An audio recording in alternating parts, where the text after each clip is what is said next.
Department of Justice documents also shows she was tasked with, quote, providing advice, counsel, and other assistance with respect to efforts to combat human trafficking. Huh. Well, I don't really know what her guidance or counsel was to combat, quote, human trafficking, but apparently she struck out. Hey, it's Jordan. I am in Flint, Michigan, East Palestine, Ohio, Tumwa, Iowa. Please support the only independent outlet on the ground covering what the corporate media covers up. Hey, it's Jordan with Status Coup. You might be wondering what the hell is on my head. Is this a sad imitation at a French beret or some weird Italian pizza making hat? Honestly, I'm not sure. It doesn't really fit. But the purpose of this hat is to you, my few but beloved MAGA viewers. Don't unsubscribe. Don't unsubscribe. Don't be a snowflake. Listen with an open mind. And please take off your red hat. There is my thinning hair, all staticky. Take off your red hat just for, give me 10 minutes if you can. Because I am about to show you that your beloved President Trump is not draining the swamp. He is filling the swamp with swamp creatures, corrupt ghouls. And he has hoodwinked you into thinking he is a friend of the working class. He is not. And it's important that you know this, because we could crap on corrupt Democrats all day long, and we certainly do here. But let's not have blinders on for fearless leader Trump. He has appointed quite a lot of, shall we say, questionable swamp creatures so far to his cabinet and other positions. This is just a few. I can't do a whole video on all of them because I don't have hours.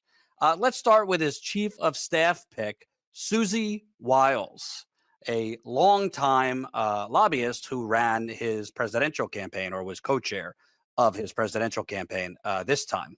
News reports about Wiles' appointment have primarily focused on her election campaign roles as a veteran of Florida electoral politics and in Trump's 3 presidential campaigns, including as Trump's 2024 senior campaign advisor and one of his 2 2024 campaign managers. Largely overlooked, however, has been Wiles' extensive work as a registered federal lobbyist during the first Trump administration in the years afterward. And at the exact same time, she was running Trump's campaign. So she was a lobbyist while running the campaign. This report examines federal lobbying disclosures filed by Wiles and the 2 lobbying firms she worked for as her lobbyist. Here's some key findings. Federal lobbying disclosures reveal that newly Trump-appointed White House Chief of Staff Susie Wiles was a registered lobbyist starting in November 2017 until at least April 2024. Wiles was registered to lobby the federal government for 42 different clients, including large corporations, government contractors, and business associations. On behalf of her clients, Wiles lobbied the White House, Congress, and at least 8 federal agencies about regulations, federal policy, and business development. Okay.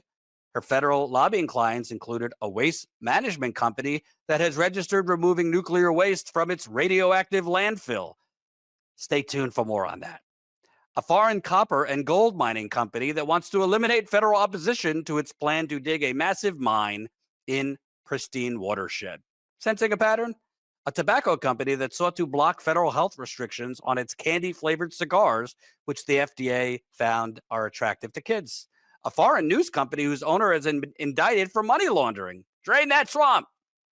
A foreign mining private equity firm seeking approval to develop an open-pit leach gold mine on federal public lands.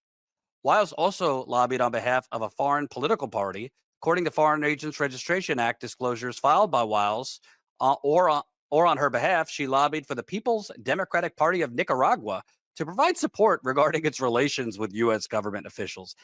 Google U.S. relations and what we've done to Nicaragua.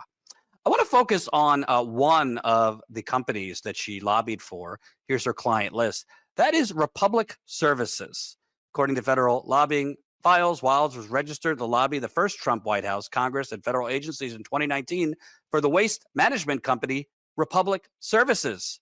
According to news reports, Republic Services has fought for years neighbors' efforts to have the federal government require the company to pay to remove radioactive nuclear waste from its dump in a suburb of St. Louis, Missouri.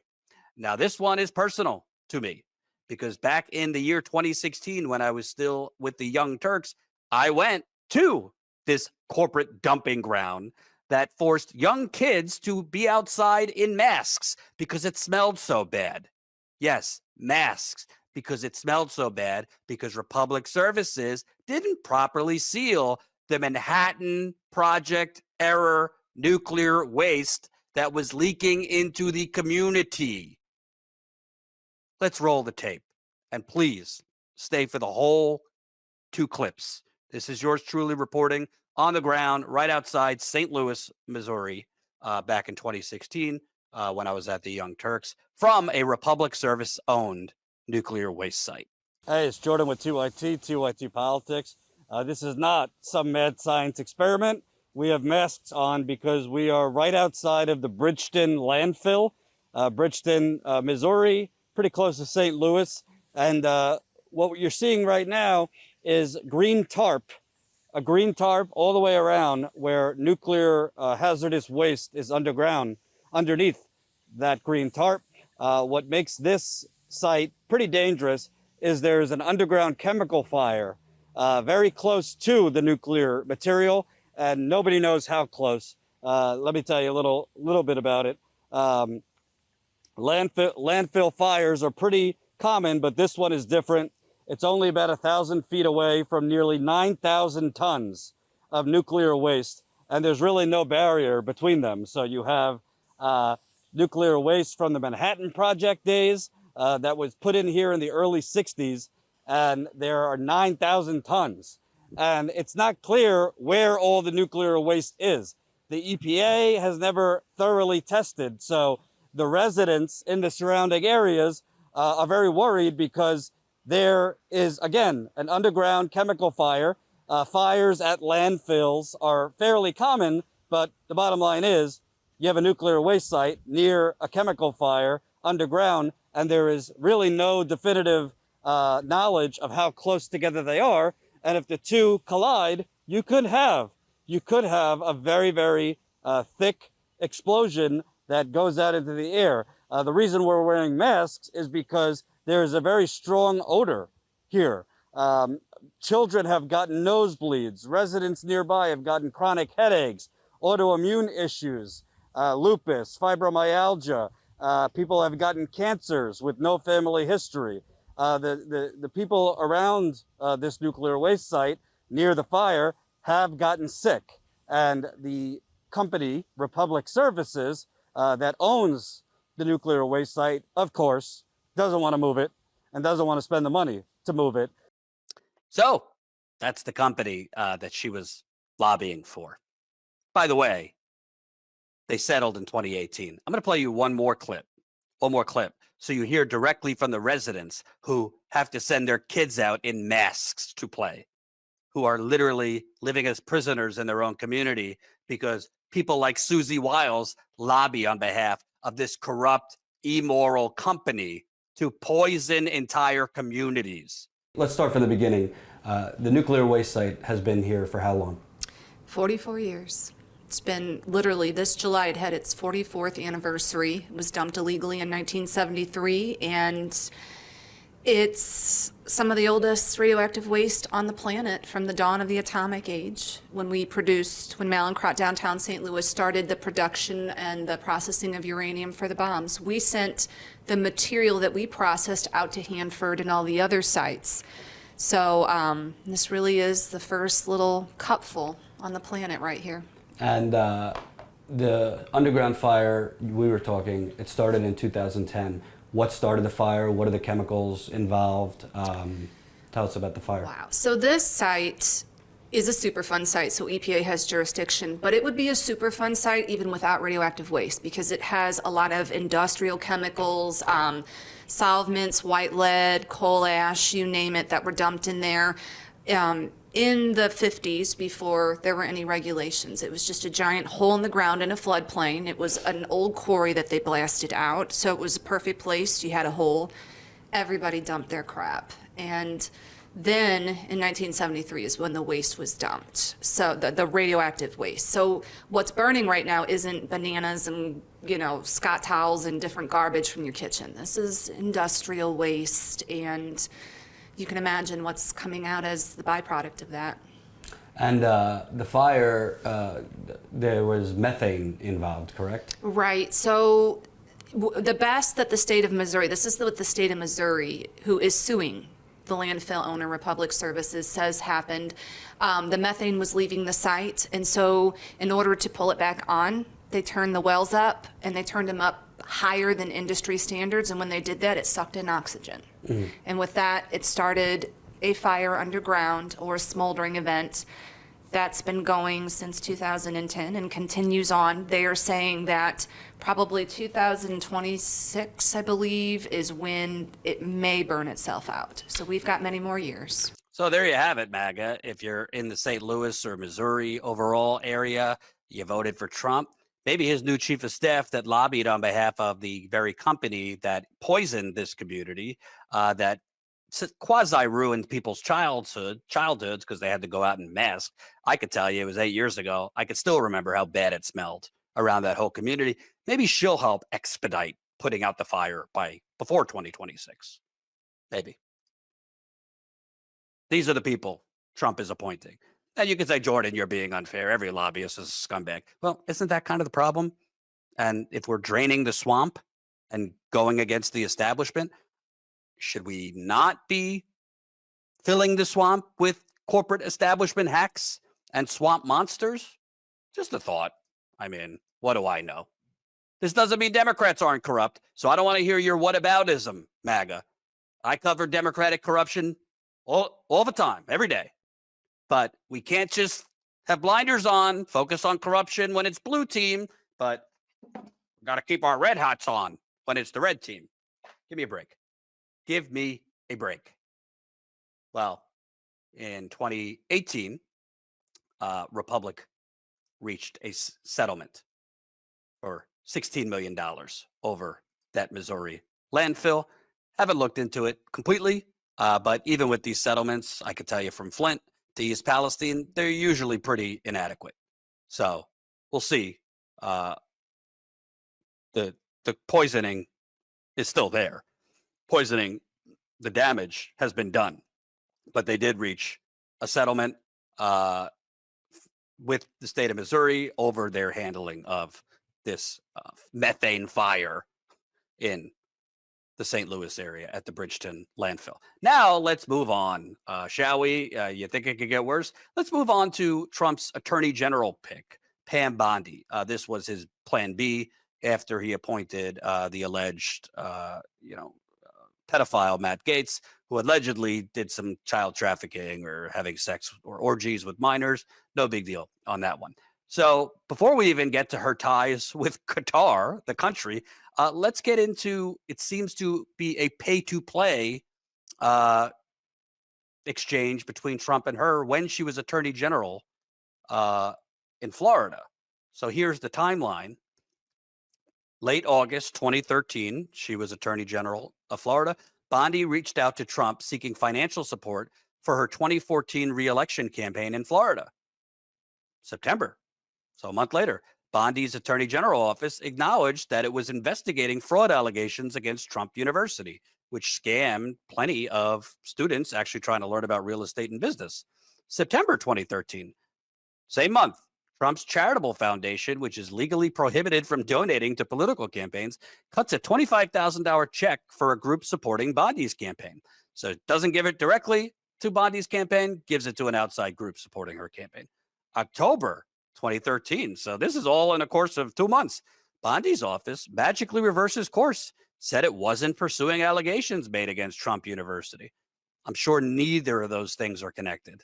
The money that Bondi got from Trump, suddenly no crime here, no investigation here. A couple months later in 2014, Trump offered Bondi's reelection campaign a generous deal while renting out his resort in Palm Beach. Trump operations later paid a fine to the IRS for the improper campaign donation, which had been misreported to the tax agency. So, totally draining the swamp by adding the very people that Trump paid off. to the swamp as the top cop in the nation. What could possibly go wrong? But then there is the Attorney General's long list of lobbying clients. As a lobbyist, Bondi had clients including Amazon.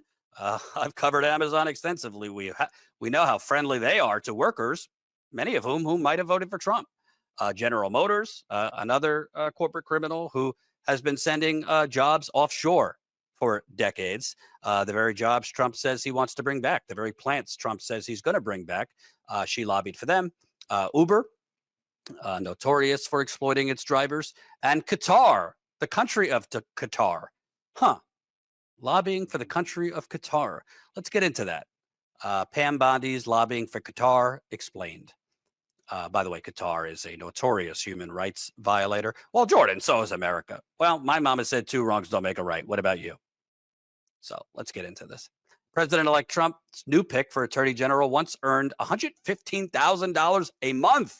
Holy cow. As a registered foreign lobbyist for the Qatari government, which has often been accused of human rights abuses. She worked for Qatar in 2020 during the run-up to the 2022 Soccer World Cup, when the state introduced new laws to end one of the most abusive elements of the country's labor system. By the way, in 2020, she was also supporting Trump in the Stop This Deal election fraud nonsense. Sorry, MAGA, the election wasn't stolen. And isn't it really interesting how Trump won this time? He actually won the election, so magically there's no election fraud. I don't hear Pam Bondi talking about election fraud, or Trump talking about election fraud, or all the Stop the Stealers talking about election fraud. Apparently it was only stolen and there was only fraud if their candidate lost. What do you know? The highly successful executive and former Attorney General, Florida Attorney General, faces intense scrutiny after stepping in when Florida Republican Matt Gaetz stepped down. Let's get to this. A close ally of Trump, Bondi is a partner at Ballard Partners, a lobbying and government affairs firm founded by Brian Ballard, who has been referred to as the most powerful lobbyist in Trump's Washington. Drain that swamp. Her work with the Qatari government began in 2019 for a fee of $115,000 per month, according to an amendment to a consulting services agreement. Department of Justice documents also shows she was tasked with, quote, providing advice, counsel, and other assistance with respect to efforts to combat human trafficking. Well, I don't really know what her guidance or counsel was to combat, quote, human trafficking, but apparently she struck out. Here's this from last year. Qatar World Cup construction workers sue U.S. firm for labor trafficking. By the way, a lot of their, push to combat human trafficking just happened to coincide with the World Cup being played in Qatar. Dozens of Filipino workers who helped build stadiums that hosted the 2022 FIFA World Cup in Qatar filed a lawsuit on Thursday claiming U.S. construction firm Jacob Solutions subjected them to dangerous and inhumane conditions. The nearly 40 plaintiffs in a complaint filed in federal court in Colorado said Jacobs and several subsidiaries that oversaw the construction projects forced them to lived in cramped, dirty barracks and work up to 72 hours straight in blistering heat. But Jordan, that was a U.S. firm that exploited the workers. Just so happens it was in Qatar, who she was lobbying for. I'm not going to lie and say I'm an expert on Qatari human trafficking, but a quick Google search, I could tell you confidently it has not been eradicated, thanks to Pam Bondi's lobbying efforts to combat human trafficking at the very affordable price of $115,000 a month. Drain that swamp. Seeing a pattern here? Let's move on to Trump's Commerce Secretary pick, Howard Lutnick of Cantor Fitzgerald.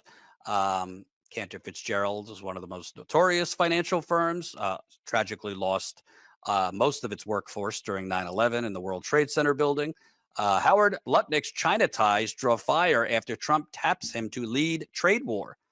Commerce Secretary pick has substantial business links with China, raising questions of possible conflicts of interest.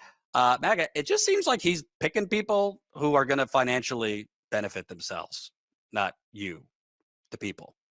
But what do I know? The investment banker Howard Lutnick's exposure to China came into sharp relief after the Republican President-elect Trump tapped him to lead the agencies that have become the tip of the spear in the U.S.-China trade war. The financial services firm helmed by Lutnick have profited from ties to China, from BGC Group, which is a joint venture in Beijing with Chinese state-owned China Credit Trust, to Cantor Fitzgerald, which has helped take China firms public in the United States. The financial ties raise questions about whether Lutnick could be unduly influenced by Beijing when making decisions about whether to impose fresh tariffs and export curbs on China as United States Trade Representative and Commerce Secretary, lawyers and ethics experts said. Mr. Lutnick's, quote, Mr. Lutnick's conflicts of interest in China appear to be substantial. How can the American people expect someone who is on the Chinese government's payroll to help level the playing field with China for working Americans? Asked Democratic Senator Ron Wyden. Well, you know, if you're a MAGA person, of course this guy is in it for you, the people. Of course Trump is genuinely going to take it to China and generally means it, that China has been ripping you off, stealing our intellectual property, among others. Of course he means it. Of course he meant it when he was against all the jobs going to Mexico and China, while at the same time he had his companies making their ties and Trump merchandise in, say it with me, China. Of course. But Jordan, Democrats are corrupt and too woke. Okay, so what? You don't have to vote for Democrats, but you also don't have to vote for this corrupt garbage. How about we build a third party and go against both of the corrupt parties instead of having blinders on for one of the corrupt parties? It's a lot freer when you take off the red beret, the red hat. I'm not done, though. That's his Commerce Secretary. Now let's move on to his Transportation Secretary, Shawn Duffy. He used to be a Fox News host. I think is this the guy who used to be on MTV's Real World too, I think? Inside one huge company's mostly successful campaign to escape Trump's tariffs. So that's another secret in this whole drain the swamp thing. The swamp is apparently only drained for people that Trump doesn't know. Everybody else that is in Trump's orbit or has been loyal to Trump, i.e., helped him break the law or try to overturn the government, they get beneficial treatment from the government, like exceptions from his tariffs. So it's kind of just one big cesspool masked as populism. Let's hear about Mr. Duffy, who apparently helped Polaris get exemptions. In May 2019, former Rep. Shawn Duffy of Wisconsin, a Republican, took Polaris's case to White House trade advisor Peter Navarro, who then asked the U.S. trade representative for talking points in advance of a trip to Duffy's home state. Agency Chief of Staff Jamison Greer personally inquired to get an update on the 23 exclusion requests Polaris had submitted at that point. Neither Johnson nor Duffy returned requests for comment. Polaris's case even got rare attention at the Treasury Department. In late July of last year, a Treasury official named David Sullivan contacted the trade representative, U.S. trade representative, about a sweeping request from Polaris to exempt such parts and components that are for use in the manufacture or repair of off-road vehicles, motorcycles, and snowmobiles in the United States, not just specific tariff codes. So this company, Polaris, who brings in parts for for cars, mostly from other countries, i.e. sending our jobs to other countries, they and Shawn Duffy, the new transportation secretary, apparently they're for Trump's tariffs when they support his campaigns, but behind the scenes lobby and get paid lavishly to lobby for exemptions to those tariffs. What do they say? Tariffs for thee, but not me. You sensing a pattern here? If we're going to have tariffs, should only the companies that are not connected to Trump, that don't donate the most money to Trump and the Republican Party, they're the ones that pay the tariffs? But the companies that pay off Trump and his orbit, they get exceptions?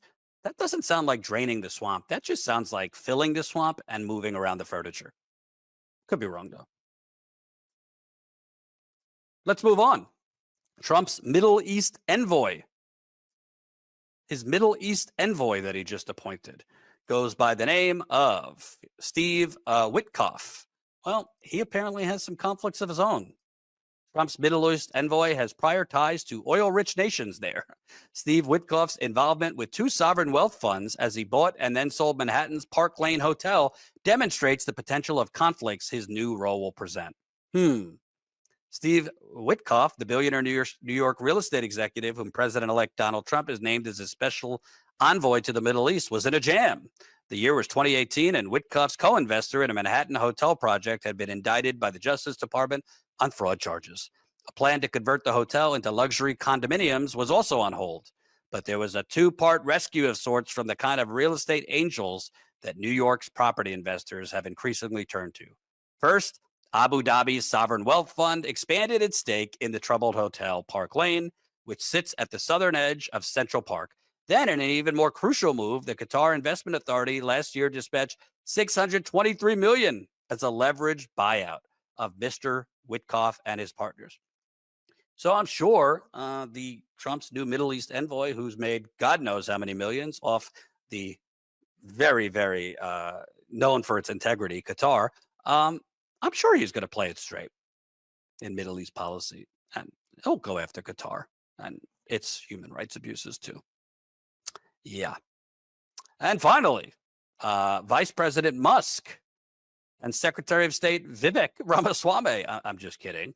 That's not their roles, but might as well be. You know, they're been appointed to run this kind of a committee, but not really a committee. DOGE. It's the Department of Government Efficiency. Well, apparently so far, Vivek's policy seems to be just going after Elon Musk and Tesla's competitors. Elon Musk DOGE co-lead already targeting Tesla's rivals. You can't make this up. It's so corrupt. Vivek Ramaswamy flags Stellantis' $7.5 billion loan days after criticizing Rivian's $6.6 billion loan. Vivek Ramaswamy, the newly nominated co-lead of the Department of Government Efficiency, or DOGE, has intensified his criticisms of President Biden's administration's electric vehicle loans, targeting a $7.5 billion loan to Star Plus Energy, a joint venture involving Stellantis. Stellantis was one of the big three that the United Auto Workers went on strike against last year, just days after questioning a $6.6 billion loan to Tesla Inc. rival Rivian Automotive Inc.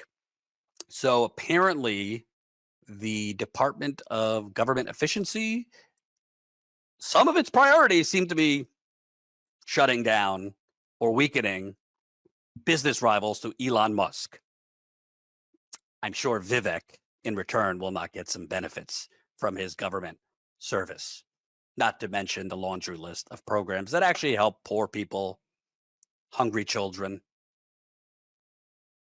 are on the chopping board from Elon and Vivek. Listen, MAGA, I know politics is a strong drug. I know we've been conditioned, whether you're on the left, the right, in between, whatever. You've been conditioned to cheer for your team, to look the other way when it's your team being corrupt. Look the other way when it's your team being hypocritical. The very people right now railing against Biden for pardoning his son, you should rail against him, don't seem to have a problem with the fact that Jared Kushner, Trump's son-in-law, made billions of dollars off of Saudi Arabia from his role in the White House. That's not corrupt. Or that Trump just appointed Charles Kushner, Jared's father, who was in jail for a laundry list of tax crimes. Don't seem to have a problem with that. Don't seem to have a problem with a lot of Trump's alleged crimes, including his long history of money laundering while a businessman in New York, but seem to only focus on Democratic Party corruption. Isn't corruption just corruption, no matter who's doing it, whether it's Democrats and Republicans? Can't we agree on that? Isn't it bad to treat politicians as your cult heroes and just, I'm not listening, can't see to their own corruption? We should unite left and right against corruption, because the truth is there's no blue team in America. There's no red team. The only team, the one that constantly wins, is the green team, because we live in the United Corporations of America.